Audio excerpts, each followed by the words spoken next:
सुनो सुनो सिद्धार्थ कथा।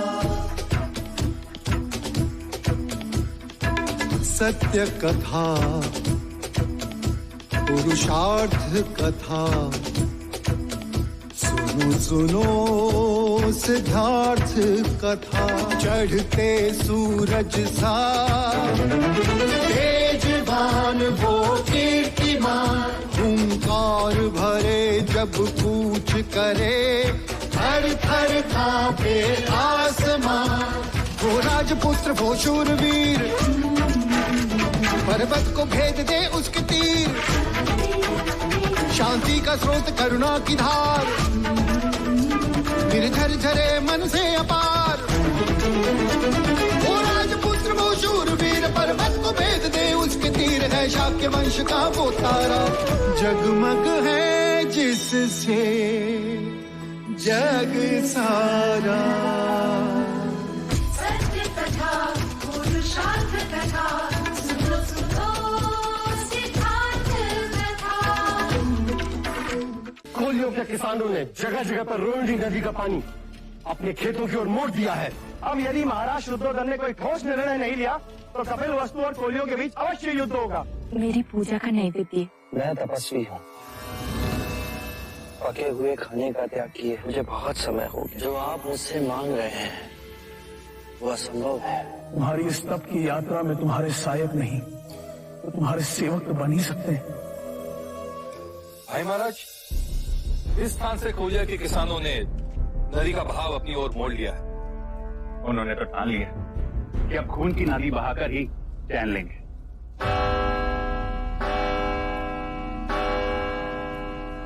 इतनी रात है। सैनिक,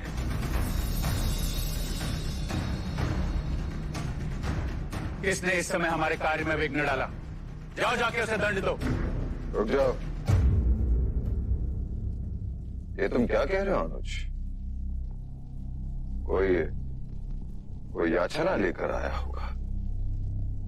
जाओ, कौन है? लेकर आओ उसे।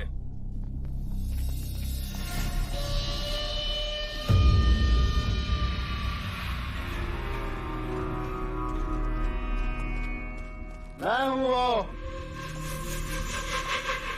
कौन है यहाँ पे जो मेरी याचना सुनेगा? क्या याचना है? और किसके विरुद्ध है? आपके विरुद्ध महाराज शुद्धोधन।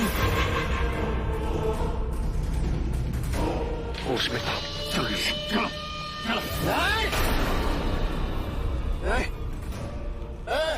अपनी याचना सुनाए बिना यहाँ से नहीं जाऊंगा।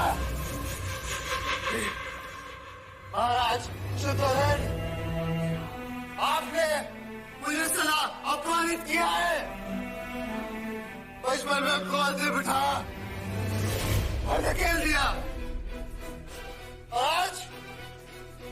आज पहले अध्यक्ष के आसन पे बिठाया, वो मेरे हाथ पकड़ के उठा लिया।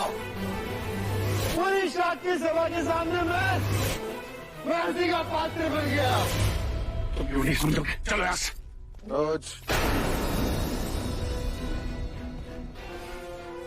देवदत्त मुझसे रुष्ट है और उसके प्रश्न का उत्तर नहीं दूंगा।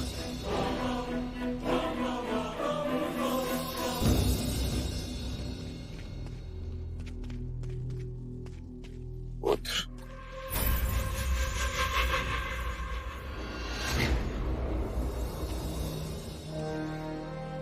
देवदत्त, यदि मैं तुम्हें अध्यक्ष के आसन पर बिठा देता तो तुम्हारे माथे पर असफलता का कलंक लग जाता। कैसे?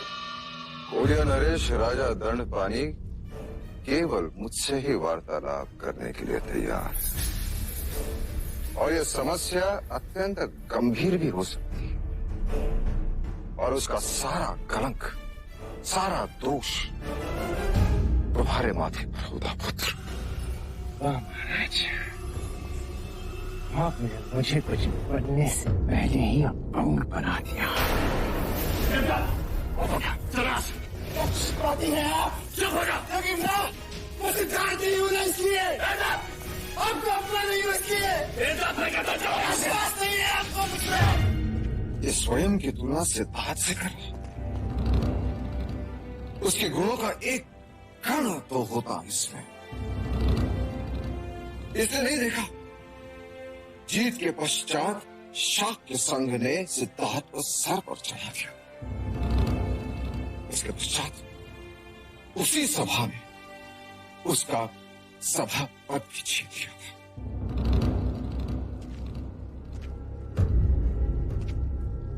मेरी नियति यही थी कि परस्पर क्लेश को बुझाते मेरी आयु बीत जाएगी।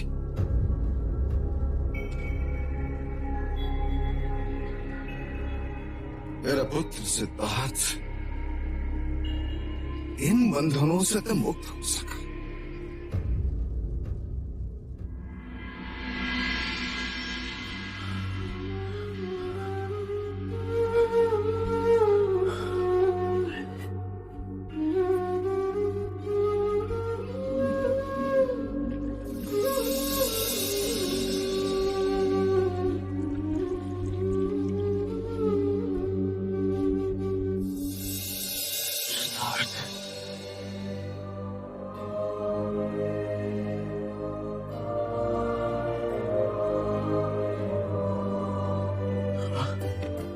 पानी और जल ग्रहण कर लो। नहीं गुरुवर,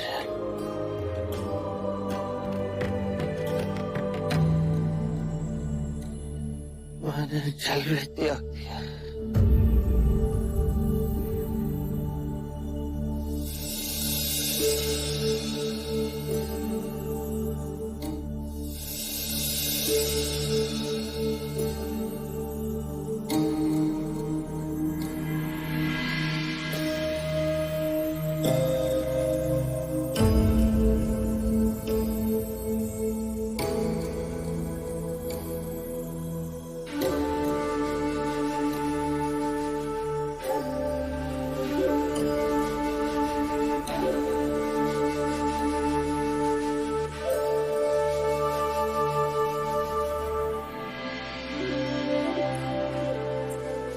पूर्णा, ये वही जोगी है जो इतने जीवन से भरे थे। उनके एक साथी तपस्वी को मैंने ये कहते सुना कि उन्होंने कई दिनों से पानी तक नहीं पिया है। हे ईश्वर, ये कैसी तपस्या है जो पानी से पैर बांधे? सिद्धार्थ बहुत दुर्बल हो गए, बड़ी कठिनाई से तो चल पाते हैं। उन जैसी तपस्या और कोई नहीं कर सकता। अब तो बस यही प्रार्थना है कि उसे मुक्ति का मार्ग मिल जाए। सिद्धार्थ मुक्ति के द्वार के समीप ही है। इतने कठिन तपश्चर्या से उसके मन से जो पुकार उठेगी वो आकाश का सीना भेद के रख देगी।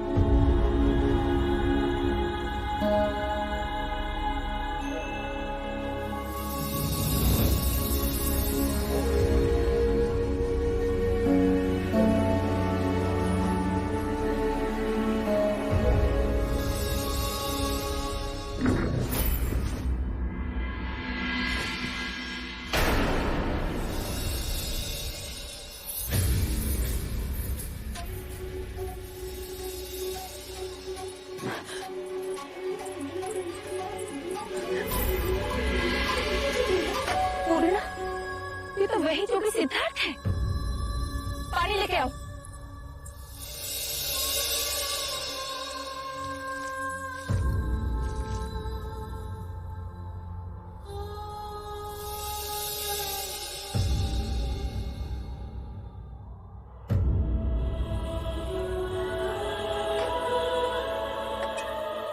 ये आपकी पूजा का नैवेद्य है।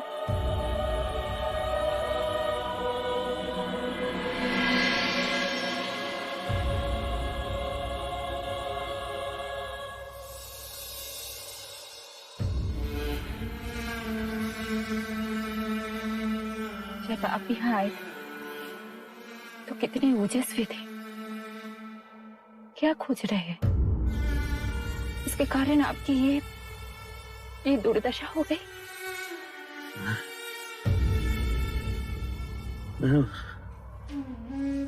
मुक्ति का मार्ग खोज रहा था। हे ईश्वर, अन्न जल त्याग के जब शरीर ही ना बचेगा, शरीर ही ना बचेगा, मुक्ति मिलेगी कैसे? मुक्ति मिलेगी कैसे? मुक्ति मिलेगी कैसे? मुक्ति मिलेगी कैसे? माँ, कहानी सुनाओ ना। अब प्रतिदिन तुम्हारे लिए नई कहानी कहाँ से लाऊं मैं? यशोधरा, बाल हट है, कहानी तो सुनानी होगी। क्यों राहुल? वो चिड़िया वाली सुनाओ ना माँ। अच्छा सुनो, तुम्हारे पिताजी जब छोटे थे, बिल्कुल तुम्हारी तरह, तो वो उपवन में घूमने निकले। वहां उन्हें एक बहुत सुंदर पक्षी दिखाई दिया। तुम्हारे पिताजी उस पक्षी को बहुत आनंद से देख रहे थे कि अचानक किसी ने उसके ऊपर बाण चला दिया। वो घायल पक्षी तड़पता हुआ धरती पर गिर पड़ा। तुम्हारे पिताजी ने देखा तो सामने वो यशोधरा, जब देखो तब मेरे देवदत्त की बुराई की कहानी सुनाती रहती। वो देवदत्त कहाँ थे?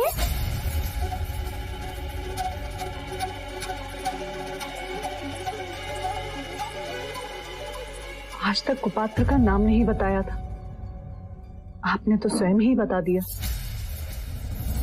अब तेरे काका के नाम पे मनगढ़ंत कहानी बनाई जाए तो कौन उसे रोक सकता है?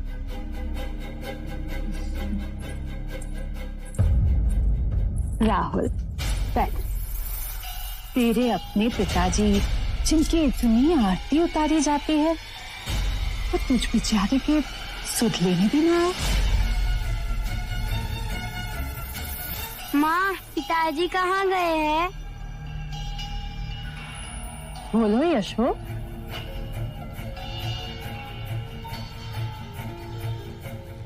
माँ, पिताजी कभी आएंगे? वो मुझसे मिलने क्यों ना आए? बेटा राहुल, यहाँ चल, मैं तुम्हें बता। यशो, ये भी बिल्कुल अपने पिता पे गया है। एक प्रश्न के बाद दूसरा प्रश्न। यशोधरा, इसके सारे प्रश्नों का उत्तर दे दो। कहीं ऐसा ना हो कि ये भी अपने पिता की तरह अपने प्रश्नों के उत्तर खोजने वन चला जाए। माँ, जरा तो लज्जा करो। यशोधरा की चोट को सदैव कुरेदने की क्या आवश्यकता है? जो स्वयं घायल विवश हो, वो दूसरों को तो घायल करेगा ही ना। आपको यशोधरा की बड़ी चिंता है, और मेरी? आज भी जब मैं आपको देखती हूँ तो तेरे पुराने घाव फिर से हरे हो जाते हैं। तेरे क्रोध की और परीक्षा न लो। मुझसे किए हुए छल का घाव तो ना भर सके और मुझे आंखें दिखा रहे। मेरे टूटे हुए मन से पुकार निकली और भगवान ने आपका भी सर्वनाश कर दिया।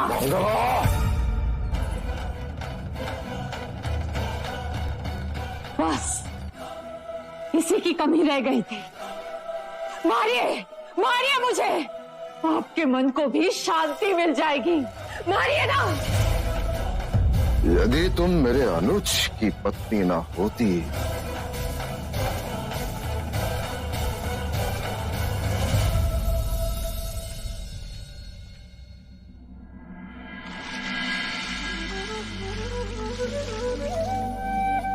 शरीर को सुखा मैंने केवल अपना ही घात किया।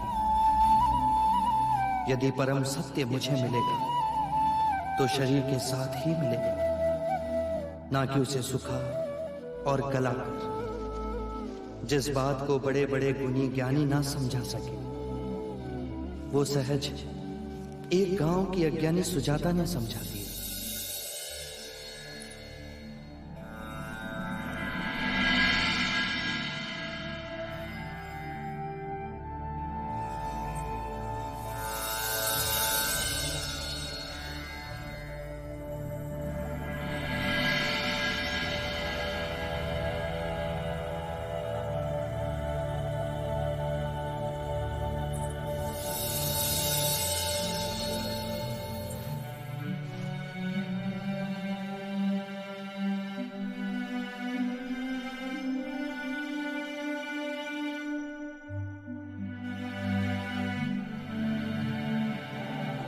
तुम्हारी कई बातों में बड़ा सत्य था सुजाता।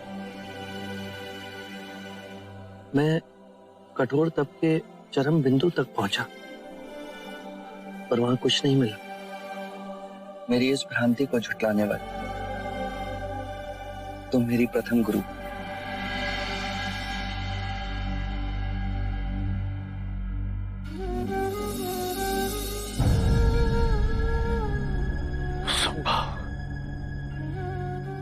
सिद्धार्था ने तपश्चर्या छोड़ दी कि उनका मनोबल इतना क्षीण निकला।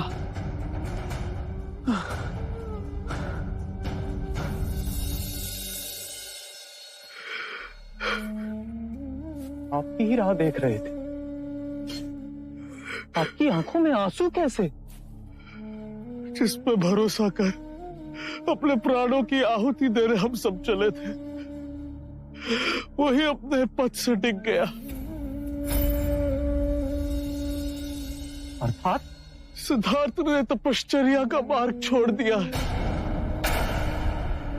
और स्वयं अपनी आंखों से उसे भोजन करते हुए देखा। जिसके भरोसे हम अपना सब छोड़ के आए, जिसे अपना मार्गदर्शक समझा, वही दिशाहीन हो गया। ये भी तो हो सकता है ये मार्ग ही गलत था, हम गलत साधना कर रहे थे। एक ने प्रण तोड़ा तो बुरे विचार उपजने लगे। गुरुदेव अति शीघ्र यहाँ से निकलते हैं। आज भद्रिका को विचार आया, कहीं ऐसा ना हो कि सिद्धार्थ की संगत में पड़कर हम सब पथभ्रष्ट हो जाएं।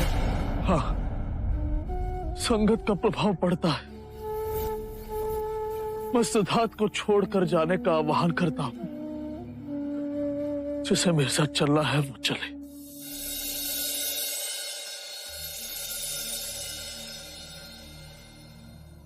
डरो मत। ये घास लिए कहां जा रहे हो? अपनी भैंसों के लिए। नहीं, मैं छोटी जाति का हूँ, अछूत हूँ।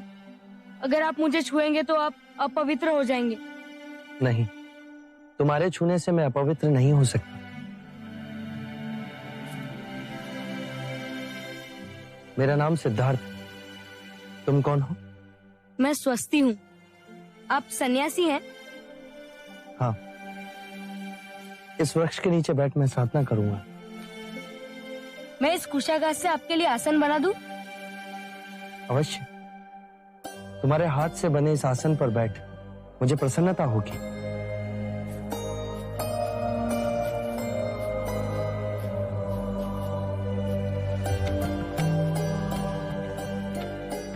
आइए जोगी महाराज। तुम्हारा बहुत बहुत आभार। तुम बहुत दयालु हो स्वस्ति।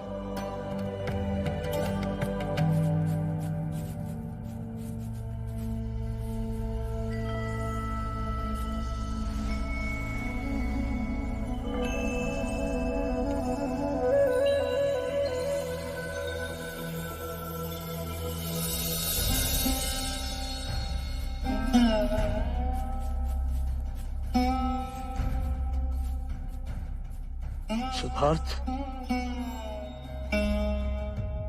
हमें जाने की आज्ञा दीजिए। आपका साथ यही तक नियत था। आप मेरे जीवन के कठिन मोड़ पे आए और अब जाने के लिए कह रहे हैं। जाने का कारण तुम ही हो सिद्धार्थ। जिस सिद्धार्थ को मैंने अपना ज्ञान दिया, अपना गुरु भाई, फिर अपना गुरु माना, अब तो वो कहां रहे? मनुष्य कितनी अवस्थाओं से इस एक ही जीवन में परिवर्तित होता है। बाल अवस्था से परिवर्तित हो उसका रूपांतरण युवा अवस्था में होता है, और युवा अवस्था परिवर्तित हो प्रौढ़ अवस्था आती है। ये प्रकृति के नियम की बात है। तो फिर हम प्रकृति के नियमों से भिन्न कैसे हो? हमारे अंतर और बाहर प्रकृति के नियम है। पुरुषार्थ तो कुछ है ना, अपने वचन पर अडिग रहने का मूल्य तो कुछ है ना। तुम्हारा ये पतन देखकर मुझे बहुत पीड़ा हो रही है। तुम पथ भ्रष्ट हो गए हो सिद्धार्थ। उस पथ का परीक्षण कर उसे व्यर्थ पाया? क्या उस पथ पर चलने का साहस समाप्त हो गया? यदि ये सांसारिक जीवन की अभिलाषा थी तो क्यों त्यागा घर द्वार, क्यों त्यागा यशोधरा, अपने पुत्र से क्यों विमुख हो गए? तुम तो संसार को मुक्ति के मार्ग की ओर ले जाने के लिए उठे थे। 6 वर्ष की खोज, कठिन तपश्चर्या, उस मार्ग में तुम्हारे पैर लड़खड़ा गए। अपने उद्देश्य से इतनी जल्दी मत डिग जाओ, अपने सिद्धांत यूं न गवा दो।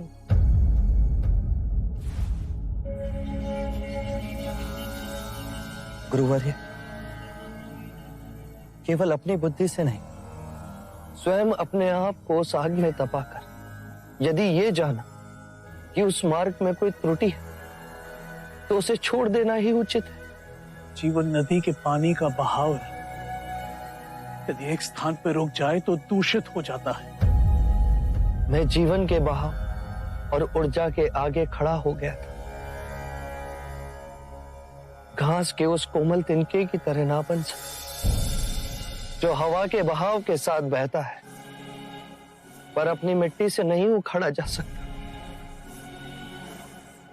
मैं आपको आश्वासन देता हूं कि मैं उस घास के कोमल तिनके की तरह अवश्य बनूं।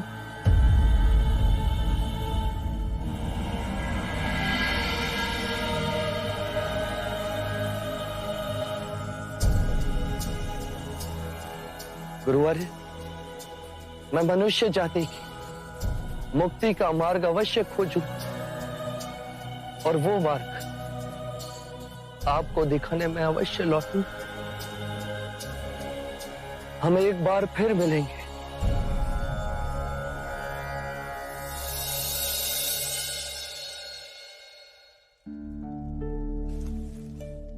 यशो, कहाँ गए?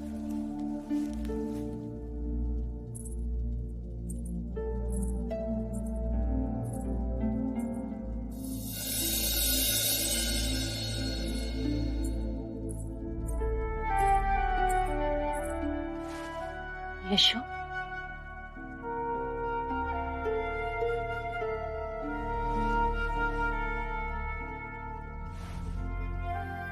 क्या हुआ पुत्री? तू यहाँ क्यों सो रही है? आप मेरी चिंता ना करें। यशो, बोलना। कुछ दिनों से मन में बहुत छटपटाहट हो रही है और फिर कल रात ये मेरे स्वप्न में भी आए थे। सिद्धार्थ तेरे मन से गया ही कब था? हाँ, पर अब तो भेंट केवल स्वप्न में ही होती है। हाँ, कल मैंने देखा कि ये घास की शैया पर सो रहे हैं और आज जब मैं मंदिर गई तो एक साधु एक पेड़ के नीचे घास पर सोते दिखाई दिए और उन्होंने अपनी बाहों को सिरहाना बनाया था। तो मुझे लगा कि मेरे स्वप्न और यथार्थ के बीच कुछ तो संकेत है।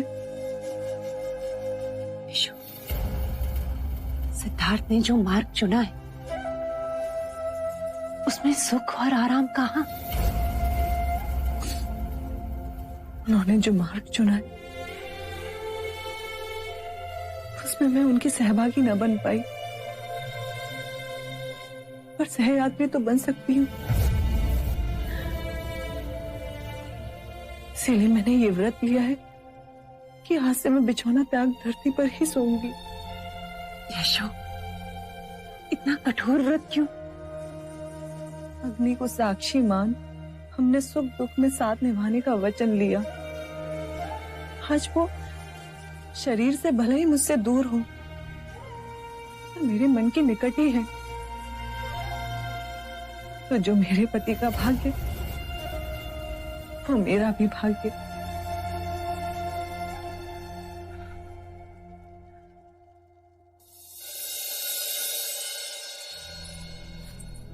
तो तुम मेरा पीछा नहीं छोड़ोगे?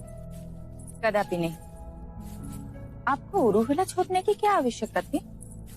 इतने घने जंगल में आप करेंगे क्या? ध्यान और तपस्या। वो तो आप नदी के तट पे भी कर सकते थे। मुझे पूर्ण एकांत चाहिए सुजाता। अब आप सबको मेरे लिए कष्ट उठाकर आने की आवश्यकता नहीं। हम आपकी साधना में बाधक नहीं बनेंगे, किंतु एक समय का भोजन आपको स्वीकारना होगा। हाँ तो कहिए। हाँ, बालपन के हट के आगे कभी कोई टिका है क्या?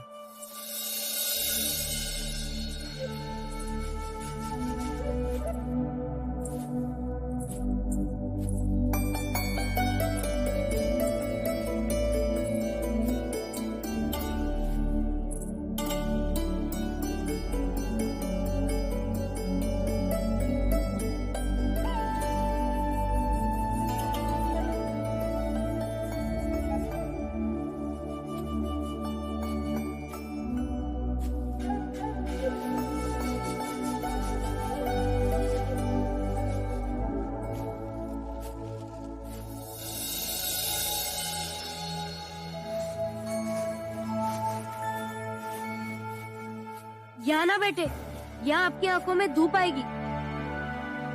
साधना के लिए पूरब दिशा उत्तम। क्यों? पूरब से सूर्य उदय होता है। साधक इस दिशा को शुभ मानते हैं। अब आप लोग जाइए।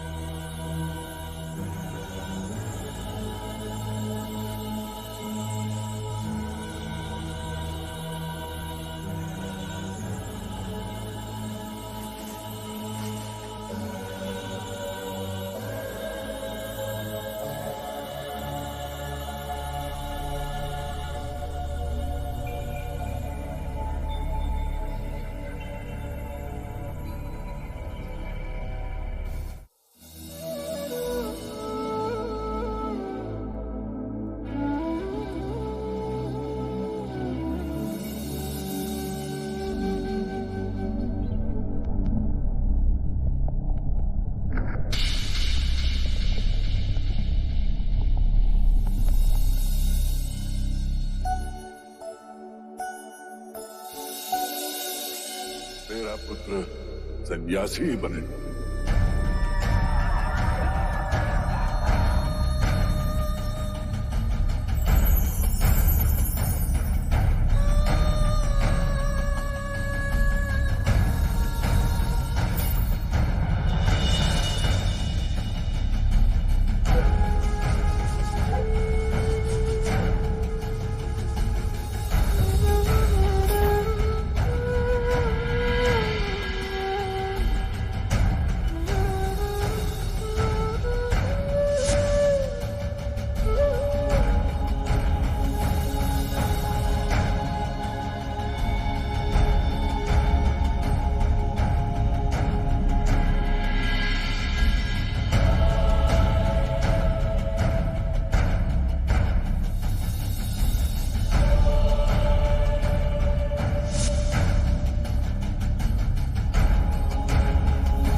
आप तो दिनों आग बंद करे बैठे रहते, हम तो दोषण आग बंद करे तो अंधेरा दिखता है।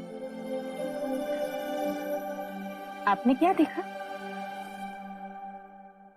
पूरा जीवन आंखों के सामने से निकल गया। ये पेड़ हर ऋतु में अपना रूप बदलते हैं। वर्षा के बाद हरे होते हैं, पतझड़ में पीले, और ग्रीष्म ऋतु में हर पत्ता सूखकर झड़ जाता है। उसी प्रकार हमारे जीवन में घटनाएं आती रहती, कोई सुखद तो कोई अति दुखद, पर स्थिर कुछ नहीं रहता। हर क्षण मन ही नहीं, शरीर भी बदलता रहता है। और जोगी महाराज, शरीर को भूख भी लगती है। हम आपके लिए खाना लाए हैं। आप पहले कुछ खा लीजिए। मुझे कुछ छू कर गया। आसपास कुछ है? इसे भय कहते हैं।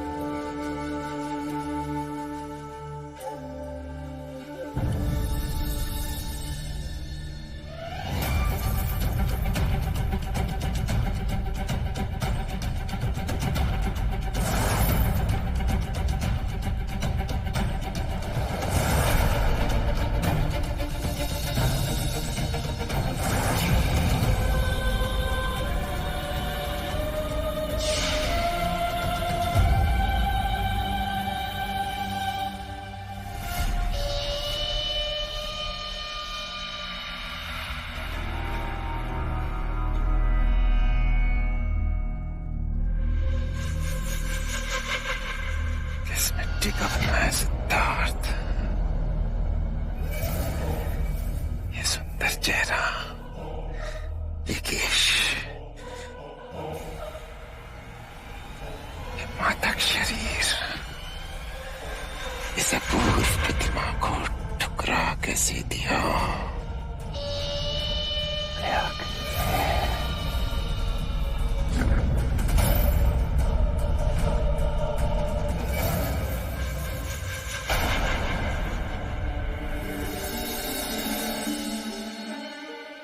ऐसा लगा जैसे कोई सांप के शरीर के निकट है।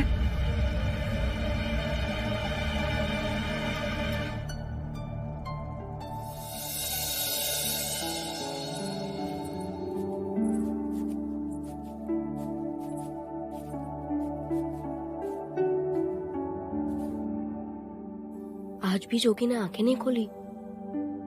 खीर के दोने जस के 10 परे हैं।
ये सच में कोई बड़े ऋषि मुनि है। सांप बिना डसे ही चला गया। देख तो कैसे पत्थर के हो गए हैं।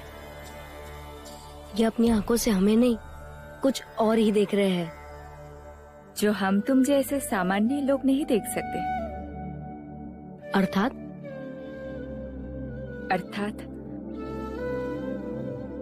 गगन के उस पार। क्या पता कोई अद्भुत दुनिया हो।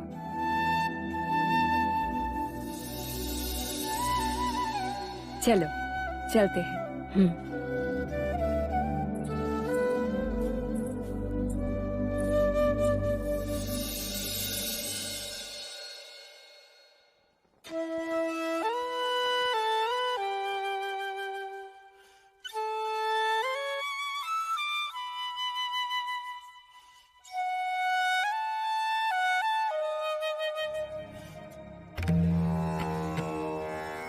जाओ खेलो।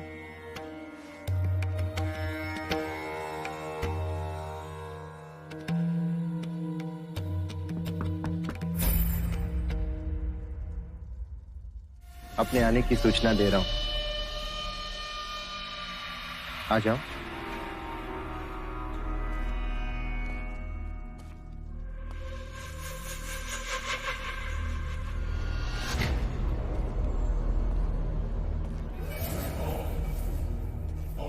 गांधार से गहनों का व्यापारी आया था। मैंने देखा तो तुम्हारी याद आ गई। सोचा सिद्धार्थ तो है नहीं, तो क्यों ना मैं ही तुम्हारे लिए कुछ ले लूं।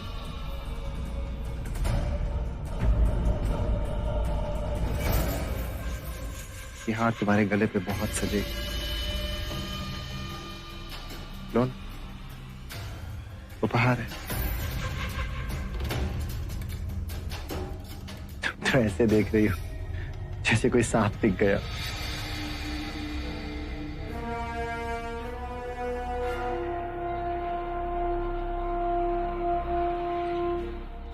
पहन लेना।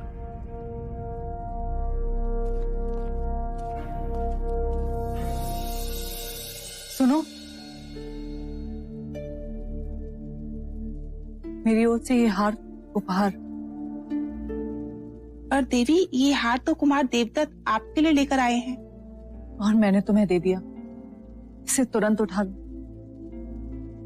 शिवराज तुलसी की माला भी लाते तो वो मेरा गहना बनती, पर ये किसी विषैले सर्प के समान है।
आंखें खोल, आंखें खोल।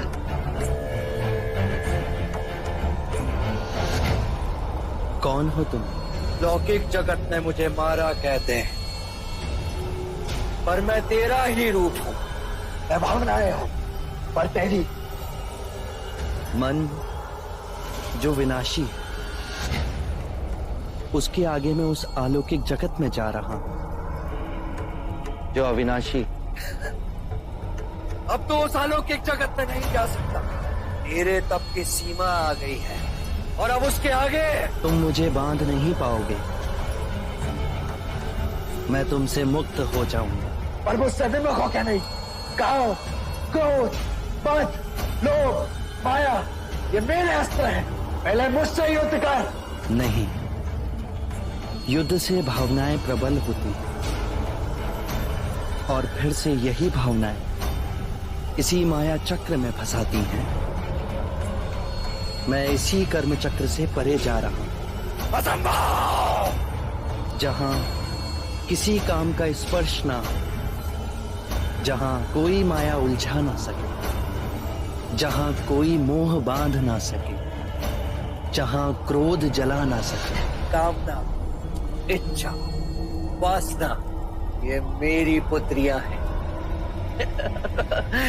पहले इनसे तो बच।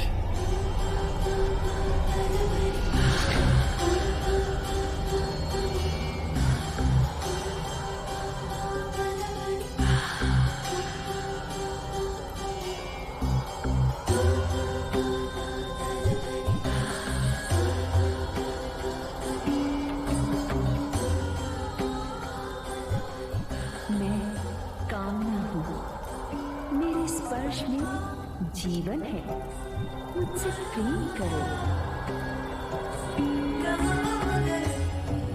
मैं वासना हूँ, मेरे फल में वो जिसके लिए मनुष्य तरसता है।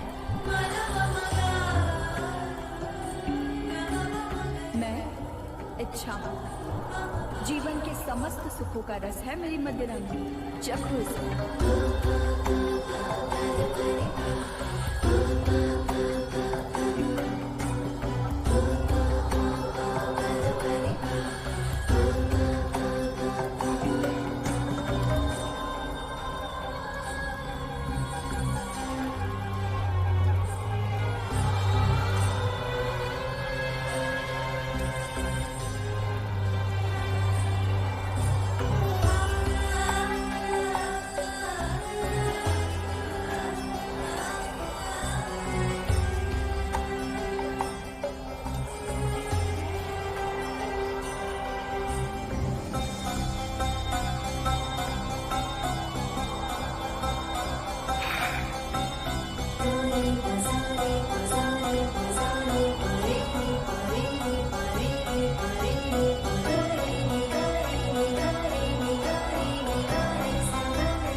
कामना, इच्छा, वासना, ये शरीर की प्रतिध्वनियां हैं। जब शरीर का मोह टूट जाए तो ये केवल एक पत्थर से टकराकर लुप्त हो जाती है। जैसे ज्ञान का सूर्य उदय होते ही अंधकार लुप्त हो जाता है, वैसे ही आत्मज्ञान का सूर्य जब मुदित होता है तो सारे प्रलोभन राग बन धरती पर गिर पड़ते हैं।